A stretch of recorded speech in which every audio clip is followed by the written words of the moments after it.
நம்மில் பலரும் மகாபாரதத்தில் வரும் துரியோதனனை வில்லனாகவே நினைத்திருப்போம்.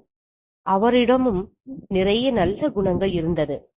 அதற்கு உதாரணமாக இந்த கதையை சொல்லலாம். உண்மையான நட்பின் கதை இது. ஒருமுறை கர்ணனும் துரியோதனின் மனைவி பானுமதியும் பகடை விளையாடினார்கள். விளையாட்டில் அடுத்தடுத்து கர்ணன் வெற்றி பெறுகிறார், பானுமதி தோல்வி அடைகிறார்.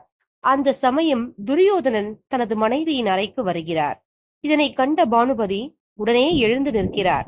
ஆனால் தோல்வி அடைவதால் தான் தப்பிக்க செல்கிறாள் என்று நினைத்து கர்ணன் அவளுடைய முத்துக்கள் பதித்த துணியை பிடித்து இழுக்கிறார்.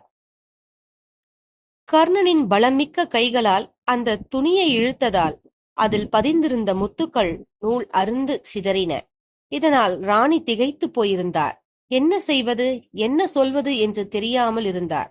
கர்ணனுடைய இத்தகைய செயல்களால் தன் கணவனால் தவறான நடத்தையாக புரிந்து கொள்ளப்படுமோ என்று அஞ்சினார். அவருடைய பதட்டத்தை பார்த்து ஏதோ தவறு இருப்பதாக உணர்ந்து முன்னே பார்க்கிறார் கர்ணன்.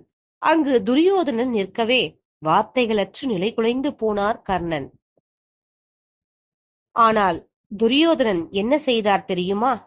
அரச அறையில் தனது நண்பரின் மனைவியுடன் பகடை விளையாடுவது போதாது என்று அவருடைய ஆடை வேறு இழுத்து பானுமதியின் நற்பெயருக்கு களங்கம் ஏற்படுத்தி விட்டோமே என்று திகைத்து தடுமாறி நின்ற கர்ணனிடம் பானுமதி மற்றும் கர்ணன் இருவரும் துரியோதனின் கண்களை பார்க்க முடியாமல் வெட்கத்தில் நின்றபோது துரியோதனன் என்ன கூறினார் தெரியுமா?